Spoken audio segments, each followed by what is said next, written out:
आज प्रधानमंत्री जी का संदेश टेलीविज़न पे उन्होंने दिया और उन्होंने जो आरोप लगाए कि नारी बंधन शक्ति का जो बिल को Congress, TMC, DMK, Samajwadi party ने जो समर्थन दिया, उसके वजह से नारी शक्ति बिल लोकसभा में गिर गया और उसमें वो दुख जाहिर कर रहे थे और उनका कहना था कि नारी शक्ति को हम बल देने वाले थे। 145 करोड़ जनता में 50 से अधिक % नारी शक्ति का जनसंख्या है और नारी शक्ति को हम बल दे रहे हैं। और जो कांग्रेस और राजनीति पार्टी ने इस बिल को जो गिराया, इनका पाप का सज़ा इनको मिलेगा। और ये आज़ादी के बाद से ही कांग्रेस 40 साल से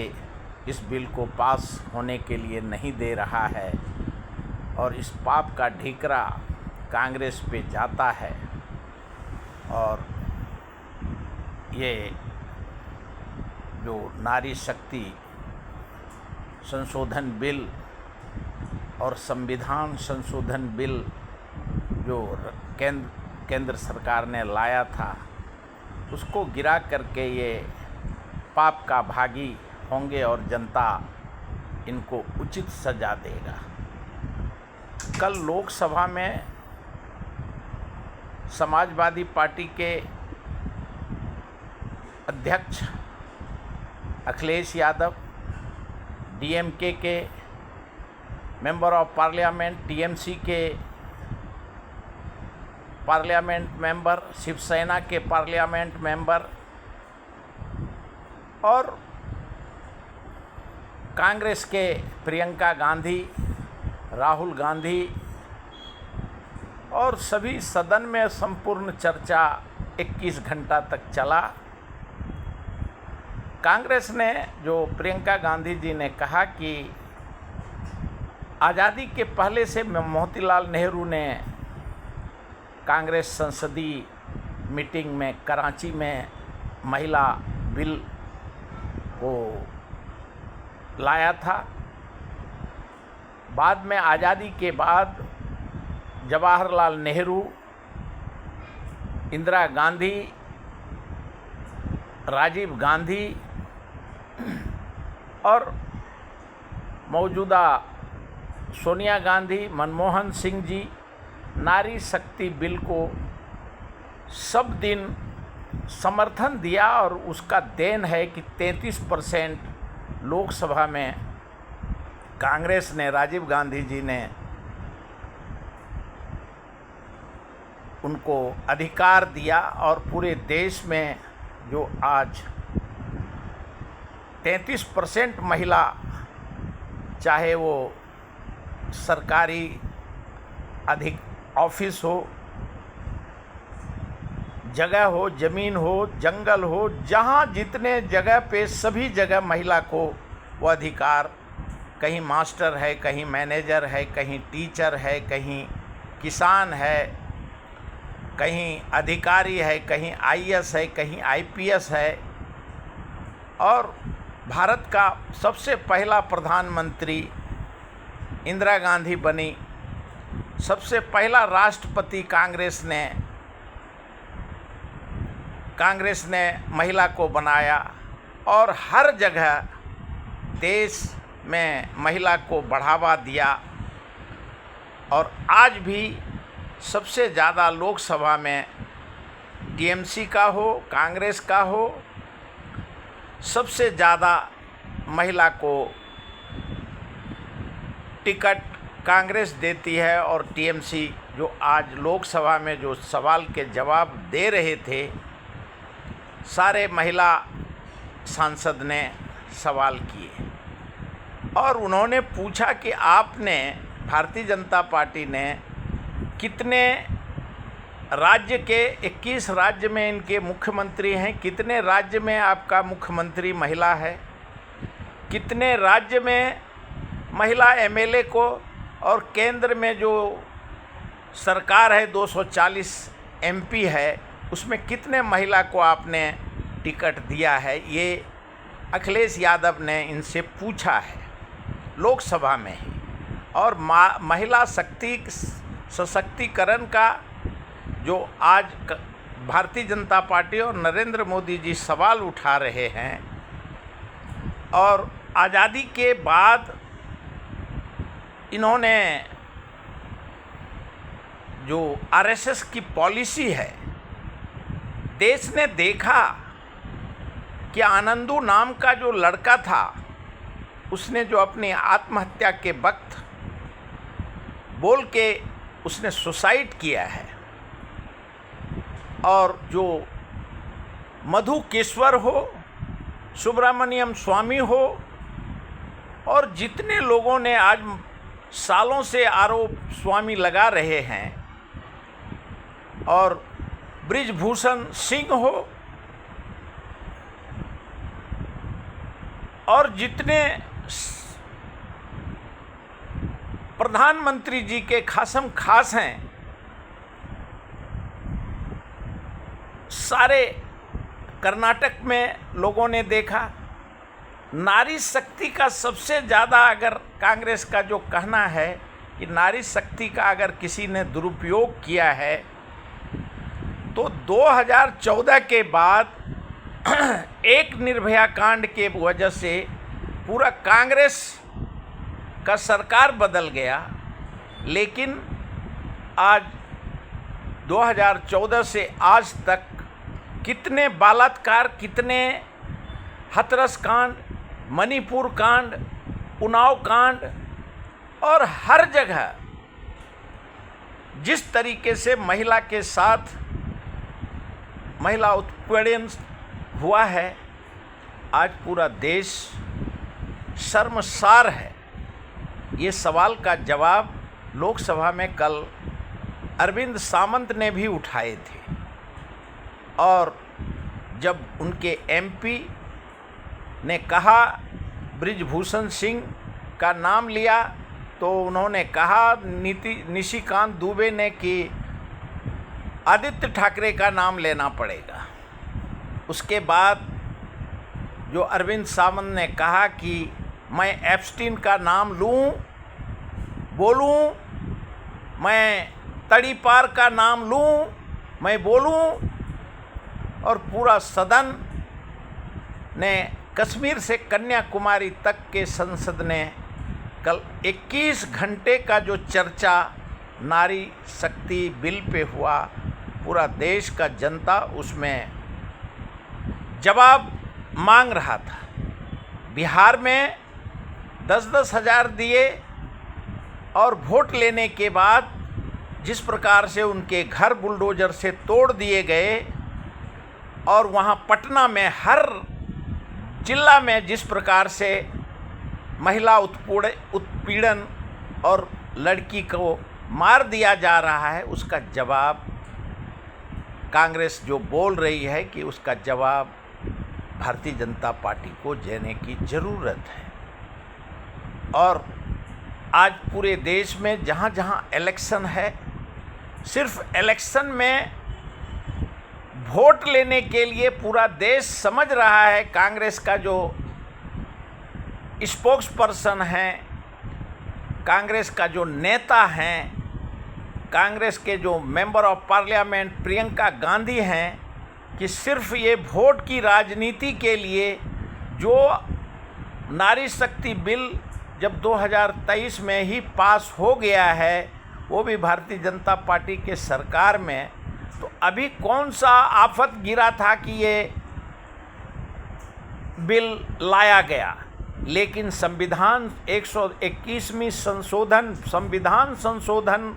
बिल इनको पास करना था, ना कि कोई नारी शक्ति का, तो ऑलरेडी पहले ही पास हो गया है। प्रियंका गांधी ने कल जो अपने लोकसभा में बहस के दौरान कहा कि नारी शक्ति बिल 2023 जब पास हो गया तो 543 एमपी में 33% महिला को आरक्षण अभी इम्प्लीमेंट करे, कांग्रेस तैयार है। खाली राजनीति करना नहीं है। प्रियंका गांधी ने जो आज भी अपने प्रेस कॉन्फ्रेंस में आरोप लगाए कि इनको करना नहीं है, सिर्फ इनको वोट की राजनीति करना है। और आज इन्होंने जो नारी शक्ति के लिए, कामगार शक्ति के लिए, संविधान को मजबूती करने के लिए इन्होंने क्या कदम उठाए,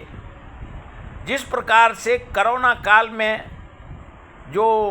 नोटबंदी इन्होंने किया, सबसे बड़ा इन्होंने नारी शक्ति का तो इन्होंने उसी समय अपमान कर दिया। और नोटबंदी में जो नारी अपने घर में रखती थी उसका 2 रुपया, 5 रुपया, 10 रुपया उसको इन्होंने मिट्टी में मिला दिया, उस पैसे को।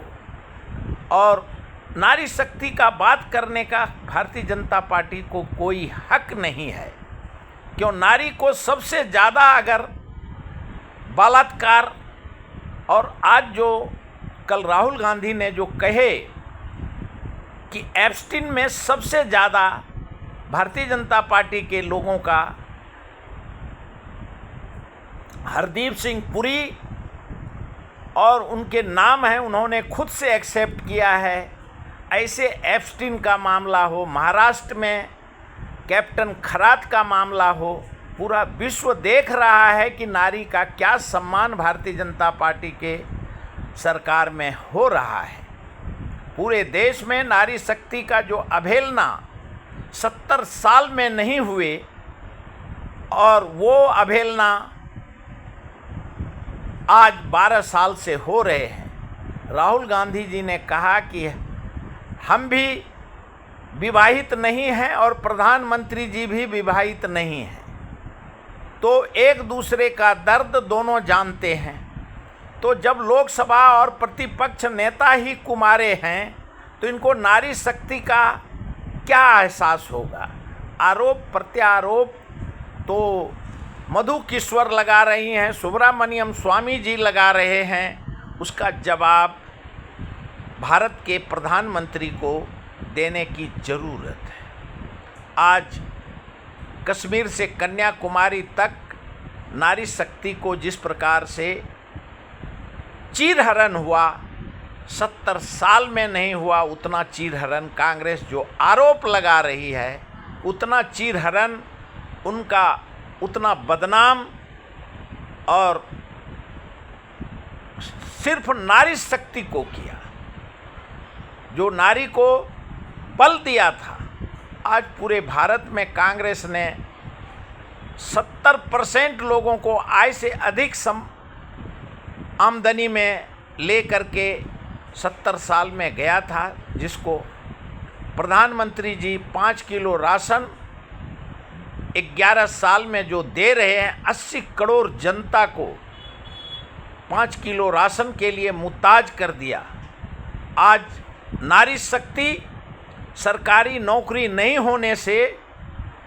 जो लड़की हैं आज 11 साल से कुमारी हैं, उनका विवाह नहीं हो रहा है, क्योंकि नारी शक्ति का यही सम्मान भारतीय जनता पार्टी के सरकार में हो रहा है। क्योंकि लड़की वाले को लड़का सरकारी चाहिए, और सरकारी नौकरी नहीं होने के वजह से 11 साल से जो बच्ची 15 साल 20 साल की थी, वो आज 30 साल 32 साल 40 साल हो गया, और आज वो कुमारी हैं। वो अंतर्जातीय विवाह में उनको बंधना पड़ रहा है, उनकी मजबूरी है, और उसका श्रेय देश के भारतीय जनता पार्टी आरएसएस के सरकार को जाता है। भारतीय जनता पार्टी में कोई जो कांग्रेस और अन्य विपक्षी नेताओं ने आरोप लगाए हैं कि कोई नेता जब सब कुमारा है तो इनको क्या दर्द मालूम होगा नारी शक्ति का। और एक समय लोगों ने देखा लड़का लड़का का इनके रिजम में ही जो लड़के का शादी लड़का से होगा, ये कौन सा। और उसको मोहन भागवत जी ने भी कहा कि जो आरएसएस में विवाह जो है, विवाहित का मायना नहीं है। तो जिस पेरेंट बॉडी है उनका, फेडरल स्ट्रक्चर उनका आरएसएस है, वहाँ विवाह वर्जित है। और आरएसएस आज़ादी के पहले भी श्यामा प्रसाद मुखर्जी हो, वीर सावरकर हो, ये जो कल लोकसभा में अखिलेश यादव ने सवाल किए कि कितने विवाहित हैं, वो सवाल देश के सामने में प्रधानमंत्री जी खुद कुमारे हैं। और जो आरएसएस है उनका मूल विचारधारा नारी के विरोध में है। गांधी, नेहरू, मोतीलाल नेहरू, महात्मा गांधी, कस्तूरबा गांधी थी, मोतीलाल नेहरू, जवाहरलाल नेहरू, कमला नेहरू थी, इंदिरा गांधी, फिरोज गांधी थे, राजीव गांधी सोनिया गांधी के साथ थी। लेकिन बीजेपी को ये बताना पड़ेगा कि कौन कौन, एक अमित शाह जी को छोड़ करके जो नारी शक्ति का सम्मान का बात जो राजनीति पार्टी करता है, उसको नारी का सबसे पहले, जब उन्होंने विवाह ही नहीं किए हैं, सारे कुमारों का फौज है, और चाहे आसाराम हो, राम रहीम हो, और एक से एक जो बलात्कार, जिसको क्या क्या कानूनी जामा पहनाया गया है, वो उसका जवाब देने के लिए भारतीय जनता पार्टी के जो लीगल सेल हैं उनको देने की ज़रूरत है। आज जो कांग्रेस आरोप लगा रही है कि प्रधानमंत्री मगरमच्छ का आंसू बहा रहे हैं, सिर्फ ये घड़ियाली आंसू सिर्फ ये इलेक्शन का, 5 राज्य का इलेक्शन में है। और अगर इन्होंने नारी शक्ति के लिए कुछ भी योगदान आज़ादी से आज तक किया है, तो भारत के 145 करोड़ जनता में जो 50% का जिक्र प्रधानमंत्री जी अपने भाषण में, संबोधन में किए हैं, उसका नारी के लिए उन्होंने क्या योगदान किया है। और कांग्रेस तो उनके जो स्पोक्स पर्सन हैं, उन्होंने कहा कि इन्होंने जो बोलना भी नहीं है चाहिए, और आरोप प्रत्यारोप प्रधानमंत्री के ऊपर डायरेक्ट सुब्रमण्यम स्वामी, मधुकेश्वर और एक से एक एमपी लगा रहे हैं, क्योंकि जो वो लोग कहना है कि जसोदाबेन को इन्होंने ये नहीं किया, ये प्रतिद्वंदी अनपार्लियामेंट्री भाषा है, जो कि लोकसभा में राहुल गांधी जी ने नहीं बोले, लेकिन वहाँ सारे टीएमसी के महिला सांसदों ने जिस प्रकार से मोदी जी का ऊपर टीका टिप्पणी किया, और 11 साल से लोकसभा में टीका टिप्पणी हो रही है, कांग्रेस का महिला सांसद हो, टीएमसी का सांसद हो और सपा का सांसद हो, सारे महिला सांसद, कल भी सुप्रिया सुले खड़ी होकर के उधर लोकसभा में अरविंद सावंत का समर्थन किया। तो भारत के जनता को महिला विधेयक पे और संविधान संशोधन पे जो चर्चा हुआ, उसके ऊपर भारतीय जनता पार्टी को महिला सशक्तिकरण के ऊपर जवाब देने की ज़रूरत है। आज तक इतना ही।